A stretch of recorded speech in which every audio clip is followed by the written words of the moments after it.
Doa bersama. Tuhan, terima kasih, mengucap syukur buat kesempatan kembali kami bisa mendengar firman Tuhan. Kami percaya Roh Kudus yang akan berbicara kepada setiap hati yang hadir pada malam hari ini. Kami sambut firman kebenaran di dalam nama Tuhan Yesus Kristus. Amin. Bapak Ibu yang dikasih Tuhan, mari kita buka sama-sama di Amsal, pasal yang ke-23, ayat yang ke-26. Amsal 23, ayat yang ke-26. Kita mau belajar tentang sebuah format ketaatan yang seringkali tidak dibahas.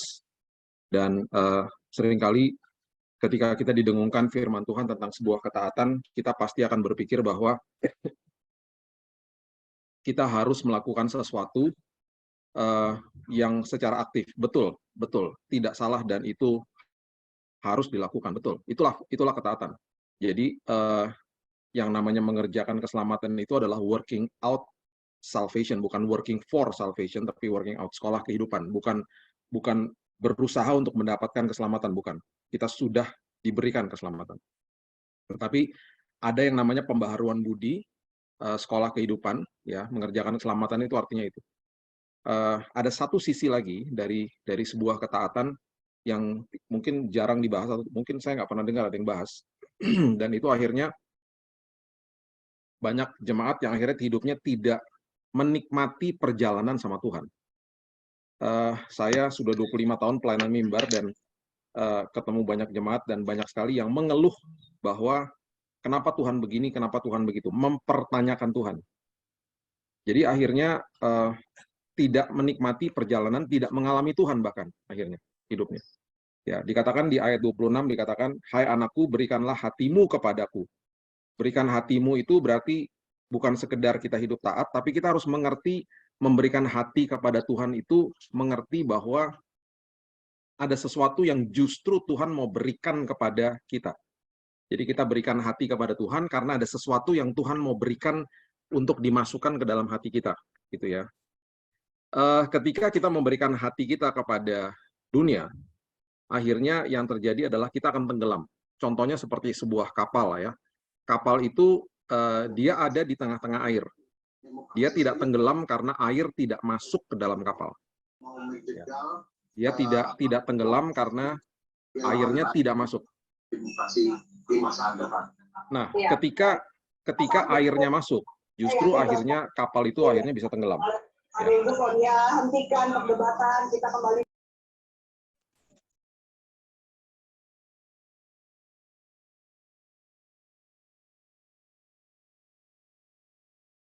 Termut semuanya, termasuk Pak Pendetanya.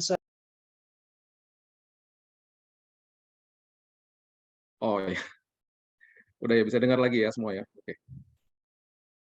Hai anakku, berikanlah hatimu kepadaku, biarlah matamu senang dengan jalan-jalanku. Nah, matamu ini, ya matamu senang dengan jalan-jalanku ini adalah sebuah kalimat yang luar biasa. Ya, kata senang itu adalah di dalam bahasa Ibrani adalah ratsah natsar. Ratsah natsar itu adalah menikmati perjalanan bersama dengan Tuhan. Kalau didalami perkataan itu. Jadi, kalau kita memberikan hati kita dan kemudian kita mau diisi sama Tuhan, kita mau diisi sama firman kebenaran, dan kita mengerti yang namanya artinya pertumbuhan di dalam kasih karunia. Kita mengerti apa yang Tuhan mau berikan setiap hari kepada kita. Kita akan menikmati perjalanan dengan Tuhan. Itu maksudnya. Ya. Oke, kita sekarang masuk ke Lukas pasal yang ke-10, ayat 38 sampai 42. Ini adalah kisah klasik yang sudah sering mungkin dibahas. Dan kita sudah tahulah kisah tentang Maria dan Marta lah ya.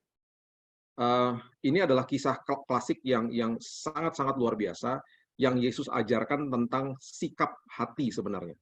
Ya. Jadi Lukas 10 ayat 38 itu mengatakan begini. Ketika Yesus dan murid-muridnya dalam perjalanan, tibalah ia di sebuah kampung, seorang perempuan bernama Marta menerima dia di rumahnya. Perempuan itu mempunyai seorang saudara bernama Maria. Perhatikan kalimat ini. Maria ini duduk dekat kaki Tuhan dan terus mendengarkan perkataannya. Perhatikan kalimat ini. Maria duduk di dekat kaki Tuhan dan terus mendengarkan perkataannya. Ini adalah sebuah sikap yang sekarang ini kalau kita baca ini, kita harus mengerti bahwa ini adalah sikap menerima daripada Maria. Ya. Kemudian perhatikan kalimat berikut ini. Sedang Marta sibuk sekali melayani. Ini ayat bukan mengajarkan kepada kita bahwa oh kita nggak boleh sibuk pelayanan, bukan itu sama sekali. Sibuk pelayanan itu nggak masalah, bahkan bagus saya sibuk, saya jadwal saya padat juga gitu ya. Tetapi supaya saya tidak stres dan depresi dan akhirnya menjadi sebuah rutinitas, saya harus menjaga pikiran dan hati yang setiap hari menerima yang namanya kesegaran rohani dari Tuhan saya. Apa itu? Oh banyak. Salah satu format daripada atau pengertian daripada Sabat itu artinya masuk ke dalam perhentian Tuhan. Bukan bicara soal tata ibadah, tata cara lagi. Ya bahkan Yesus mementahkan itu semuanya ketika dia mulai mengadakan yang namanya mujizat di hari Sabat. Masuk ke dalam perhentian Tuhan itu sebenarnya adalah inti daripada Sabat yang diajarkan ketika masuk ke dalam Perjanjian Baru. Jadi salah satunya itu adalah contohnya adalah begini. Ini doa saya ya setiap pagi ya. Saya mengutip 1 Petrus 5 ayat 7. Tuhan, aku serahkan kekhawatiranku kepadamu. Aku tukar ya Tuhan. Tukar dengan apa? Aku tukar dengan Yohanes 14 ayat 27. Damai sejahtera telah kutinggalkan bagimu. Aku terima ya Tuhan damai sejahtera yang engkau telah tinggalkan bagi saya. Udah dikasih loh damai sejahteranya. Dan damai itu dikatakan di ayat itu adalah damai yang Tuhan berikan bukan seperti yang dunia berikan. Yang dunia berikan adalah damai setelah badai selesai, damai yang Tuhan berikan adalah damai selagi ada badai. Kemudian Yesus melanjutkan lagi perkataan itu dengan mengatakan janganlah gelisah dan janganlah gentar hatimu. Ya, jangan gentar, jangan gelisah hatimu. Jadi setiap pagi salah satu format yang saya katakan di dalam doa saya kepada Tuhan saya dengan menikmati perjalanan bersama Tuhan adalah Tuhan, aku serahkan kekhawatiranku, aku terima damai sejahtera Tuhan. Ya, itu adalah sebuah sikap hati yang belajar duduk di kaki Tuhan. Itu maksudnya. Jadi kita bisa sesibuk-sibuk apapun, ya, tetapi hati kita tuh at rest, masuk ke dalam perhentian Tuhan gitu loh. Kita menerima kesegaran dari Tuhan hari lepas hari. Itu maksudnya. Kemudian ini yang terjadi sama orang-orang yang pikiran dan hatinya itu tidak masuk ke dalam perhentian Tuhan, tidak belajar menerima daripada Tuhan, akhirnya terjadi ini. Coba lihat kalimat berikut ini. Ya, sedang Marta sibuk sekali melayani. Ia mendekati Yesus dan berkata, ini orang-orang yang seperti ini adalah ciri-ciri orang Kristen yang sering kali nyalahin Tuhan. Tuhan, tidakkah engkau peduli? Tidakkah engkau peduli? Dia nyalahin Tuhan, kemudian dia salahin orang lain, bahwa saudaraku membiarkan aku melayani seorang diri. Suruhlah dia membantu aku. Wow. Salahin Tuhan, salahin orang lain. Ini adalah gambaran, Bapak Ibu, orang-orang yang datang kepada saya dan ngomong gini, ya, Pak, saya udah doa loh Pak, saya udah doa sekian lama, saya udah puasa sekian hari, saya datang rajin datang ibadah loh Pak, saya begini, kok Tuhan nggak jawab-jawab Pak doa saya? Nah, itu adalah sebuah perkataan, pernyataan orang yang datang kepada Tuhan dengan formula. Dan tidak mengerti hatinya Tuhan akhirnya. Dan akhirnya nggak nikmatin perjalanan sama Tuhan. Nggak menikmati perjalanan sama Tuhan. Orang seperti itu adalah orang-orang yang akhirnya berpikir bahwa dengan usaha saya bisa mengubah dan saya bisa mempengaruhi tindakan Tuhan dalam hidup saya. Jadi saya harus lakukan ini, itu, dan ini, itu. Gitu. Saya sama sekali lagi ya, saya mau luruskan ini semua ya. Saya tidak salahkan orang berdoa lah, orang berdoa lama, syafaat lah, puasa, dan lain sebagainya. Tetapi jangan dijadikan itu alasan dan mempertanyakan Tuhan, karena Tuhan nggak jawab-jawab doa kita, misalnya begitu. Ingat, salah satu contoh yang luar biasa adalah ketika Tuhan menjawab Daniel, dia katakan, aku sudah mendengar engkau sejak hari pertama. Di kitab Daniel itu salah satunya adalah itu. Aku sudah dengar engkau sejak hari pertama. Sejak hari pertama kita berdoa, sejak detik pertama kita berdoa, Tuhan sudah selalu dengar doa kita. Tuhan akan jawab tunggu, Tuhan akan jawab tidak, Tuhan akan jawab yes. Manifestasi jawaban doa. Jawaban doa yang akhirnya kita lihat sendiri dengan mata kepala kita sendiri. Kadang-kadang memerlukan waktu, betul. Di dalam masa tunggu itu, belajarlah untuk mengisi masa tunggu itu dengan ucapan syukur. Bukan dengan keluhan. Bukan dengan mempertanyakan Tuhan. Bukan dengan berpikir bahwa saya datang kepada Tuhan dengan formula. Belajar menerima, orang yang belajar menerima, akhirnya akan datang kepada Tuhan dengan begini. Ya, Tuhan terima kasih, aku percaya Engkau sedang bekerja, aku percaya walaupun aku belum lihat, Engkau sedang merangkaikan semua perkara, Engkau merangkaikan segala sesuatu untuk mendatangkan kebaikan bagi aku. Tuhan, aku percaya nanti satu hari kelak, aku akan bisa mengutip Roma 8 ayat 28 yang dimulai dengan kata kita tahu sekarang. Aku akan mengutip dan aku akan katakan, aku tahu sekarang bahwa Allah turut bekerja dalam segala sesuatu, mendatangkan kebaikan bagi aku. Selagi aku belum lihat Tuhan, ajari aku supaya aku senantiasa memiliki hati yang penuh ucapan syukur. Ajari aku supaya aku selalu percaya bahwa apa yang kau kerjakan selalu mendatangkan kebaikan bagi aku. Tuhan, tolong aku, Tuhan. Walaupun yang aku lihat sekarang ini mungkin penyakit, mungkin masalah, tetapi ajari aku dan buka mata rohaniku, Tuhan, supaya aku melihat kebesaran Tuhan, supaya aku melihat bala tentara Tuhan yang berperang dan menjaga dan melindungi aku, ya Tuhan.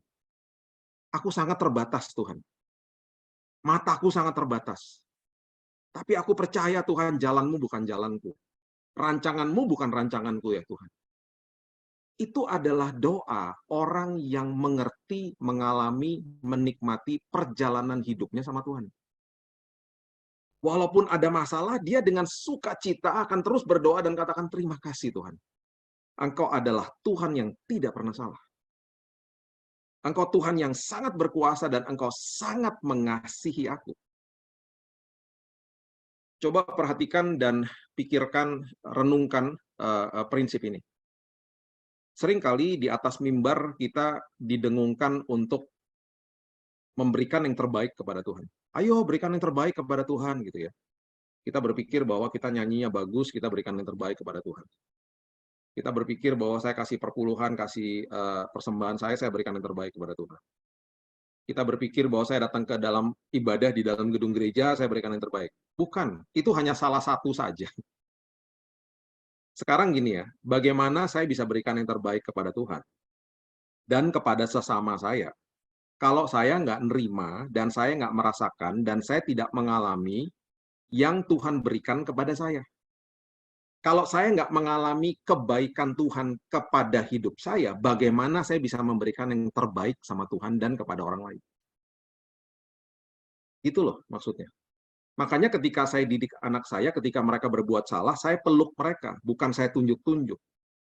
Saya bilang, saya selalu mengatakan gini, apa yang saya bisa lakukan supaya kamu nggak lakukan itu lagi? Sehingga mereka akhirnya yang mereka rasakan bukan dituduh, mereka nggak merasakan orang tuanya berseberangan dengan dia, yang dia rasakan adalah pelukan kasih dari orang tuanya. Itu Tuhan. Sehingga satu hari kelak, ketika saya dan istri saya tidak ada di rumah, orang tua nggak di rumah, mereka bukan buat nakal karena ketakutan sama saya, mereka tidak nakal karena mereka hormat sama orang tuanya. Karena mereka menerima kasih, mereka merasakan kasih, mereka akhirnya memberikan yang terbaik di dalam hidup mereka gitu loh. Seringkali kita terbalik. Kita memakai usaha kita sendiri, akhirnya saya mau berikan yang terbaik, saya mau berikan yang terbaik. Tapi kita nggak ngalami kasih Tuhan dalam hidup ini, gimana kita mau kasih yang terbaik? Akhirnya kita komplain sama Tuhan. Akhirnya kita datang kepada Tuhan dengan formula. Doa 5 menit ketika dilakukan dengan sungguh-sungguh, jauh lebih luar biasa, jauh lebih memerdekakan hidup kita daripada doa setengah jam yang bertele-tele. Yang isinya legalisme gitu loh. Itu kita harus pahami loh, betul-betul kita harus mengerti. Tuhan tuh sangat-sangat mengasihi kita. Jadi kita harus belajar untuk itu. Nah, kemudian ini kita lanjutin ya. Tuhan menjawab, Marta, Marta, engkau khawatir dan menyusahkan diri dengan banyak perkara. Nah, ini yang saya suka sekali dengan perikop ini ya. Yesus katakan begini, ada 3 hal yang Yesus katakan. Tetapi hanya satu saja yang perlu. Yang kedua, dia katakan, Maria telah memilih bagian yang terbaik. Berarti nggak ada yang lebih perlu daripada itu. Berarti nggak ada yang lebih baik daripada itu. Kemudian dikatakan begini, yang tidak akan diambil daripadanya. Tidak ada yang lebih perlu daripada itu, tidak ada yang lebih penting daripada itu, dan tidak akan bisa diambil daripadanya. Itu adalah apa sih? Belajar menerima dari Tuhan. Itu 3 hal yang Yesus katakan loh. Dan waktu dia katakan tidak bisa diambil, tidak akan diambil daripadanya, itu mengandung sebuah arti yang sangat luar biasa. Karena beberapa saat setelah itu Yesus mampir lagi ke Betania, dia ketemu lagi sama Maria, kakinya dilumuri dengan minyak narwastu. Ingat ya kisah itu ya. Minyak narwastu itu 1 botol kecil, kalau tumpah berhari-hari nggak hilang baunya Bapak Ibu. Saya pernah ada botol kecil minyak narwastu tumpah di rumah saya, pecah gitu botolnya, kecil, botol kecil. Itu 10 hari nggak hilang, setelah dipel tetap aja wangi rumah saya. 10 hari. Jadi minyak narwastu yang dilumuri di kaki Yesus. Dan ketika dikomplain sama Yudas dan kemudian Yesus bilang begini, biarkan Maria melakukan ini untuk mengingat hari penguburanku, kata Yesus. Untuk mengingat hari penguburanku.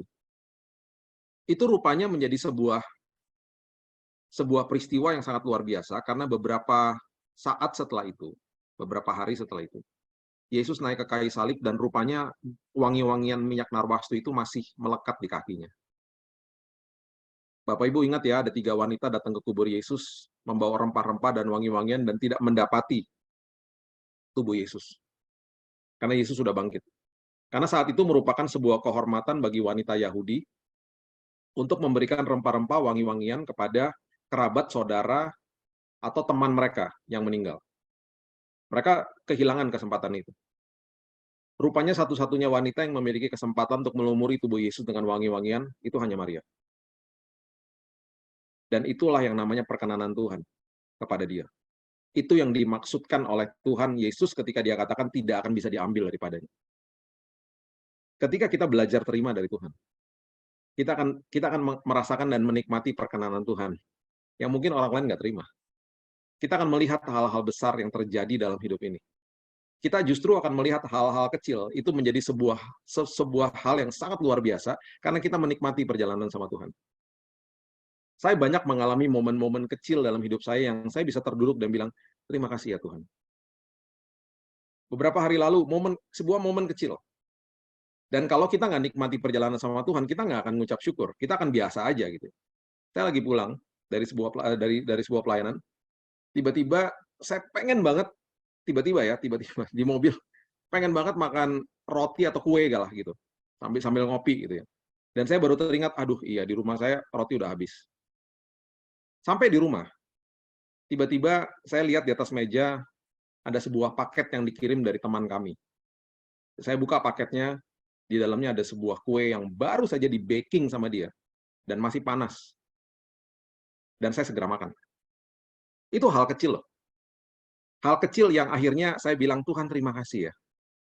Hari lepas hari, dari hal kecil sampai hal besar, aku menikmati perjalanan dengan Tuhan. Karena belajar terima dari Tuhan. Itu sebabnya, yuk sama-sama setiap hari kita katakan setiap bangun pagi, Tuhan aku serahkan semua kekhawatiranku padamu. Walaupun aku belum merasakan kekhawatiran mungkin hari ini. Aku tukar dengan damai sejahtera Tuhan. Atau seperti Daud bisa juga mengatakan begini di Mazmur 131 ayat 2, Tuhan aku menenangkan dan mendiamkan jiwaku, karena jiwaku ini penuh sampah Tuhan. Kan jiwa kita kan ada keputusan, ada kehendak, ada perasaan, ada emosi. Seringkali ada sampahnya. Perlu didetox. Tuhan aku mendiamkan jiwaku ya Tuhan. Aku mau betul-betul roh Tuhan yang memimpin hidup aku sepanjang hari ini. Karena aku diperhadapkan dengan banyak keputusan. Aku harus mengambil keputusan yang benar loh Tuhan. Tolong aku ya Tuhan sepanjang hari ini. Itu doa-doa seperti begitu adalah doa-doa yang menerima, posisi menerima dari Tuhan. Akhirnya kita merdeka. Ya. Di bagian terakhir khotbah saya akan bawa Bapak Ibu ke Yohanes 13. Kita eksposisi ringan aja. Ini ayat-ayat ini, mulai dari ayat yang keempat. Ya. Saya akan ulas singkat aja ini. Yohanes 13, dimulai dari ayat yang keempat. Peristiwa ketika Yesus membasuh atau menyeka kaki murid-muridnya dengan sehelai kain lenan. Ya. Dan kain lenan ini merupakan sebuah lambang yang luar biasa, yang setiap kali Yesus melakukan sesuatu itu ada artinya. Artinya dalam. Dan dia meninggalkan banyak sekali event-event atau momen-momen ya yang dia lakukan kepada murid-muridnya untuk mengajarkan mereka dan untuk juga mengajarkan kita. Sehingga hari ini kita bisa mengerti dengan luar biasa kalau kita belajar tentang sebuah topik misalnya, kita bisa mengerti tentang sebuah peristiwa yang Yesus tinggalkan bagi kita. Ya, banyak hal ketika dia mengutuk daun pohon ara misalnya ya. Ketika dia mengajarkan murid-muridnya tentang pemberian atau ekonomi kerajaan sorga, ketika mereka diajarkan untuk melihat janda yang memberikan sepeser misalnya. Itu banyak sekali prinsip-prinsip yang dia lakukan, bahkan perumpamaan yang diajarkan kepada murid-muridnya dan juga kepada kita. Yohanes 13 ayat 4 mengatakan begini, lalu bangunlah Yesus dan menanggalkan jubahnya, ia mengambil sehelai kain lenan dan mengikatkannya pada pinggangnya.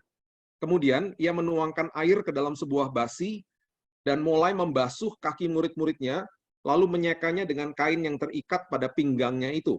Oke. Ayat 6. Nanti kita balik lagi ke ayat 5. Kita tutup dengan ayat 5 nanti ya, supaya kita bahas dulu, nanti Bapak Ibu akan mengerti arti daripada ayat 5. Ayat 6 mengatakan begini, maka sampailah ia kepada Simon Petrus, kata Petrus kepadanya, Tuhan, engkau hendak membasuh kakiku. Nggak salah nih, gitu ya. Nah gini, kaki adalah sebuah bagian tubuh yang paling kotor pada saat itu, karena waktu saat itu nggak ada sepatu, ya adanya kasut. Kasut itu kakinya berarti terekspos sama debu. Nggak ada aspal, berarti kalau manusia berjalan itu terekspos dengan debu yang ada di tanah. Dan mereka pasti kotor lah kakinya. Ketika mereka sampai ke sebuah rumah-rumah yang memiliki ekonomi yang cukup mapan, mereka akan memiliki seorang pembantu rumah tangga yang menyeka atau membasuh kaki daripada tamu. Dan akhirnya mereka bisa masuk ke dalam. Kalau tidak ada pembantu rumah tangga, biasanya tamunya sendiri yang akan menyeka kakinya sendiri dan kemudian masuk ke dalam rumah. Ya, itu budaya pada saat itu. Jadi kaki itu merupakan sebuah sebuah pengertian yang kotor gitu loh, dan sebuah peristiwa di mana kalau kita sampai membasuh atau menyeka kaki itu adalah tugas seorang yang sangat rendah gitu loh. Nah, waktu itu dilakukan sama Yesus, makanya Petrus katakan dia seperti nggak percaya gitu. Tuhan, engkau hendak membasuh kakiku gitu ya. Jawab Yesus kepadanya, apa yang ku perbuat, engkau tidak tahu sekarang, tetapi engkau akan mengertinya kelak. Jangan sampai Tuhan mengatakan ini kepada kita hari ini. Nanti kamu ngertinya kelak, jangan ya.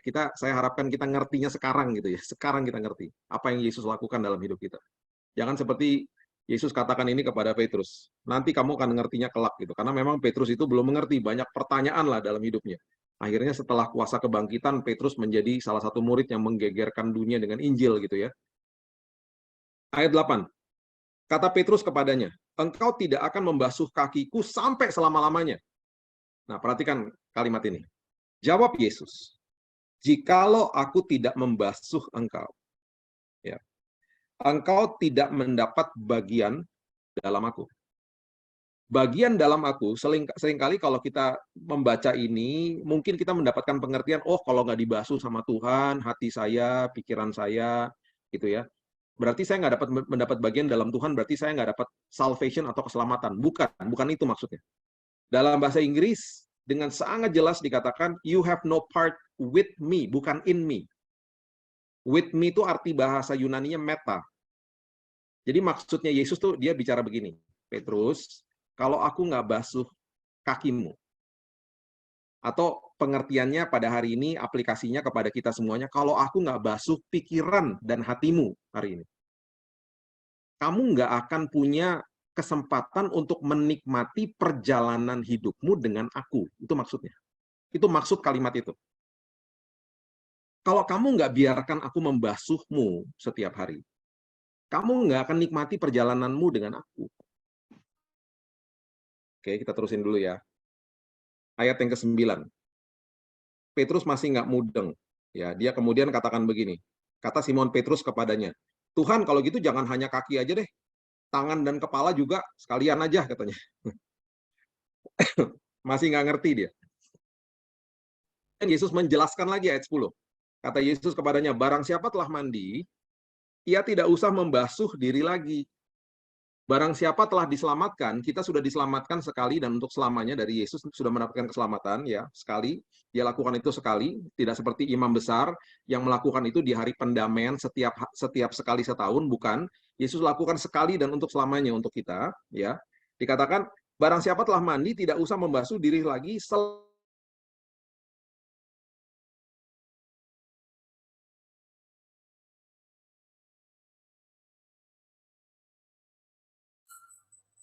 hilang.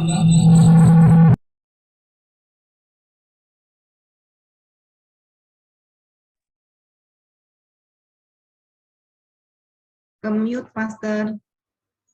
Enggak, Bu. Ini Oh, signal ya. jaringan, Bu. Pak Billy masih ada. Mr. Billy?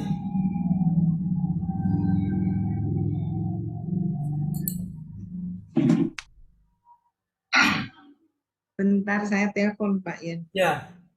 Pastor Billy? Ya. Mohon sabar ya Bapak Ibu sekalian. Mungkin jaringan atau bagaimana. Kita tunggu sebentar. Atau mungkin baterainya low.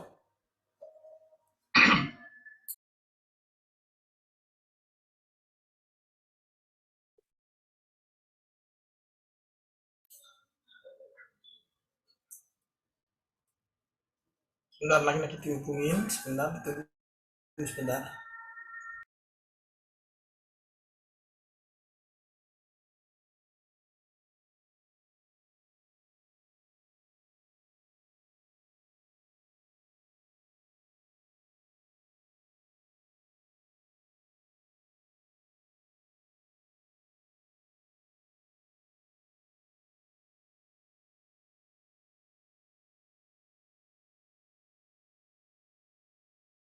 Halo, bisa dengar suara saya? Iya Pak, sudah Pak, bisa Pak, baik. Oke, Bisa. sorry, rupanya ngedrop barusan. Kedrop. Oke. Ya enggak apa-apa. Baik. Oke, saya teruskan ya, saya teruskan. Ya, lanjut. Jadi gini, setiap kali kita dari dalam proses keselamatan, ya, kita ini mengalami proses yang pertama kali adalah waktu kita terima Yesus sebagai juru selamat, kita dibenarkan. Itu namanya justification. Proses yang kedua itu namanya sanctification atau pengudusan. Pengudusan itu terjadi setiap hari. Kita disanctify, kita dikuduskan tiap hari. Nah, ini maksudnya, ini yang Yesus sedang lakukan. Ini yang Yesus sedang bicarakan pada saat ini. Aku menguduskan engkau setiap hari. Karena gini, Bapak Ibu, setiap hari pasti kita itu ada kemungkinan bisa jatuh dalam dosa sengaja atau tidak sengaja. Karena kehidupan kita pasti tidak sempurna, ya. Nah, proses yang terakhir adalah namanya glorification. Itu dimuliakan bersama dengan Tuhan. Nanti tubuh kita dimuliakan dan lain sebagainya. Itu nanti ketika kita bersama dengan Yesus di dalam kekekalan, ya. Jadi ini yang dia lakukan. Kita lagi sekolah kehidupan, kita disanctify, kita dikuduskan tiap hari sama Yesus, ya. Nah, coba sekarang kita buka dulu Kejadian 3 ayat 14. Kita buka dulu Kejadian 3 ayat 14 supaya kita ngerti konteks ini semuanya, ya. Kejadian 3 ayat 14 itu mengatakan bahwa makanan daripada iblis itu adalah debu tanah. Ya, perhatikan kalimat ini. Ini semuanya ada kaitannya dengan apa yang Yesus ajarkan. Kejadian 3 ayat 14 mengatakan begini. Lalu berfirmanlah Tuhan Allah kepada ular itu, karena engkau berbuat demikian, terkutuklah engkau di antara segala ternak dan di antara segala binatang hutan, dan dengan perutmu lah engkau akan menjalar. Dan perhatikan kalimat ini, debu tanahlah akan kau makan seumur hidupmu. Debu tanah akan kau makan seumur hidupmu. Oke, sekali lagi, saya selalu katakan di dalam pelajaran-pelajaran yang saya berikan, Perjanjian Lama itu selalu berbicara tentang fisik, masuk Perjanjian Baru, masuk ke dalam kehidupan manusia. Ya, di dalam alam roh kita ini yang terjadi sekarang adalah begini. Ya, sekarang coba kita lihat Kejadian 2 ayat 7. Kejadian 2 ayat 7. Firman Tuhan katakan begini, ketika itulah, ya, Tuhan Allah membentuk manusia itu dari debu tanah, dan menghembuskan nafas hidup ke dalam hidungnya, demikianlah manusia itu menjadi makhluk yang hidup. Jadi kita ini dibuat dari debu tanah. Jadi maksudnya gini, kita ini adalah mangsanya atau makanannya iblis tiap hari. Gitu loh. Jadi maksudnya gini, setiap hari itu kita akan dibohongi, kita akan dituduh, kita akan dipatahkan semangat kita, dan kita akan dicobai sama iblis tiap hari. Dia tidak ada tanggal merah. Iblis nggak lebaran, iblis nggak natalan. Tiap hari dia akan lakukan itu. Jadi kita nih mangsanya dia. Maksudnya di alam roh tuh begitu. Makanya dikatakan di 1 Petrus 5 ayat 8, setelah kata janganlah serahkan kekhawatiranmu itu, berjaga-jagalah, lawanmu si iblis berjalan keliling seperti singa yang mengaum-ngaum, mencari mangsa yang dapat ditelan. Mencari orang yang dapat ditelan. Ditelan sama kebohongan dia, sama tuduhan dia, sama proses yang mematahkan semangat, pencobaan, gitu loh. Jadi itu yang terjadi. Nah, orang-orang yang tidak dapat ditelan sama kebohongan iblis adalah orang-orang yang mengerti prinsip ini. Prinsip yang Yesus sedang ajarkan ini, gitu loh. Jadi ini kita mangsanya dia, tiap hari kita dibohongin terus sama dia. Dan ironisnya, karena kita dibohongin dan kita percaya sama kebohongan dia, kita percaya sama tuduhan dia, akhirnya kita nggak nikmatin perjalanan sama Tuhan. Itu yang Yesus sedang ajarkan kepada kita. Ayo dong, ayo supaya kamu ngerti, supaya kamu enjoy, kamu menikmati perjalanan hidupmu sama aku, gitu loh maksudnya. Ya, oke. Setelah kita mengerti ini, sekarang saya akan bahas ayat terakhirnya. Kita akan kembali lagi ke ayat 5, Yohanes 13 ayat 5. Saya akan kasih bahasa aslinya supaya Bapak Ibu mengerti. Yohanes 13 ayat yang kelima. Ya, firman Tuhan katakan begini. Yohanes 13 ayatnya yang kelima. Kemudian ia menuangkan air ke dalam sebuah basi, ya, dan mulai membasuh kaki murid-muridnya. Oke. Membasuh itu bahasa aslinya, ya, itu adalah nipto, bahasa Yunani. Nipto itu artinya continuing present tense, bahasa Inggrisnya, itu yang terjadi setiap hari, terus-terusan. Itu maksudnya. Jadi pembasuhan itu terjadi tiap hari. Sanctification, pengudusan itu terjadi tiap hari sama Tuhan. Ya. Kemudian yang dia lakukan adalah dia menyeka. Nah, kata menyeka yang ada di ayat ini artinya ekmaso. Dalam bahasa Yunani artinya adalah saya memproteksi pikiran dan hatimu dari kebohongan, tuduhan, dan pencobaan yang iblis berusaha berikan, lakukan, dan lontarkan ke dalam hidupmu. Jadi aku sedang menyeka hatimu, aku sedang membersihkan hatimu, aku sedang menjaga hatimu dari serangan-serangan iblis ini. Itu maksudnya. Dengan apa diseka? Disekanya itu dengan kain lenan. Ini kain ini arti kain lenan. Nah, kain lenan itu bahasa aslinya adalah ya lention. Kain lenan itu bahasa aslinya adalah lention. Ada beberapa ayat di Alkitab yang mengajarkan kata ini dengan sangat-sangat luar biasa. Salah satunya nanti catat aja, nggak usah dibuka, catat aja. Itu ada di Wahyu 19 ayat 8. Arti kata lention, arti kain lenan ini adalah righteousness, kebenaran. Jadi tiap hari nih ya, yang Yesus sedang ajarkan dan dia sedang lakukan dalam hidup kita. Dia sedang memberitahu kepada kita gini loh, setelah kita terima dia sebagai juru selamat. Anakku, aku membasuh pikiran dan hatimu. Dan aku mau memberitahu kepadamu bahwa aku sudah membenarkan engkau. Kamu orang berdosa, tapi karena karyaku di kayu salib, aku sudah membenarkan engkau. Righteousness. Aku sudah melayakkan engkau. Itu maksudnya. Itu sebabnya hari ini kita hidup taat bukan untuk dilayakkan. Kita hidup taat karena kita sudah dilayakkan. Hari ini kita bisa bermegah di dalam kasih karunia Tuhan Yesus karena dia tidak pernah berseberangan sama kita. Itu adalah salah satu pemberian dia yang dia lakukan tiap hari. Kalau kita tidak menikmati, kita tidak menerima dan mengalaminya, sangat rugi. Akhirnya kita nggak nikmatin hidup ini. Kita akan percaya sama tuduhan iblis, kita akan percaya dengan kebohongan dia terus-terusan. Ya, sebagai penutup saya cuma mau beritahu ini. Kalau kita jatuh dalam dosa, itu bukan berarti kita hidup dalam dosa, ya. Kalau kita jatuh dalam dosa, kita pasti merasa bersalah. Betul, kenapa? Karena sudah ada kebenaran di dalam hati kita. Itu adalah proses di mana Roh Kudus sedang menginsafkan kita. Conviction bahasa Inggrisnya. Kalau sampai besok lusa, minggu depan, bulan depan, tahun depan, kita masih diingat-ingatkan sama dosa itu berarti bukan suaranya Tuhan. Itu suaranya iblis. Dia lagi menuduh kita. Dia lagi membohongi kita. Dia lagi mematahkan semangat kita. Jadi ingat, Tuhan Yesus tidak pernah menuduh. There is no condemnation di dalam Kristus.